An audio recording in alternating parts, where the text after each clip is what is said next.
ভিন্ন অবতারে তামান্না। দক্ষিণী সিনেমা থেকে বলিউড ওটিটি গত 2 দশক ধরে সব মাধ্যমেই নিজের অভিনয়ে ছাপ ফেলে আসছেন তামান্না ভাটিয়া। এবার তার নতুন web series do you wanna partner এ একেবারে ভিন্ন চরিত্রে হাজির হবেন বাহুবলী খ্যাত এই অভিনেত্রী। এখানে তিনি মদের ব্যবসার জগতে পা বাড়ানো এক বিয়ার স্টার্টআপের উদ্যোক্তার চরিত্রে অভিনয় করছেন। 20 বছরের ক্যারিয়ারে নানা চরিত্রে দর্শকের মন জয় করলেও এই সিরিজের মাধ্যমে এবার সমাজের এক গভীর বাস্তবতার দরজা খুলতে যাচ্ছেন তামান্না। সিরিজটি মূলত এমন এক বাস্তব ছবি তুলে ধরে যেখানে মহিলাদের দেখা যায়, কিন্তু তাদের কথা শোনার ইচ্ছে সমাজের অনেকেরই নেই। তামান্না ভাটিয়া জানান, মেয়েদের দেখতে পছন্দ করে সবাই, কিন্তু তাদের কথা শোনার ধৈর্য নেই। তাদের শুধু সৌন্দর্যের মধ্যেই সীমাবদ্ধ রাখতেই যেন বেশি আরাম।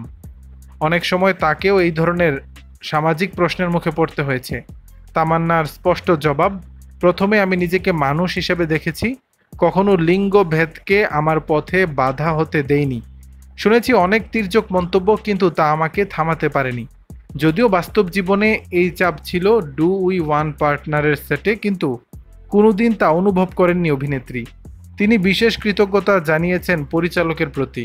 তামান্না বলেন, তারা আমাদের প্রতিটি দৃশ্যকে নিজের করে নেওয়ার সুযোগ দিয়েছেন।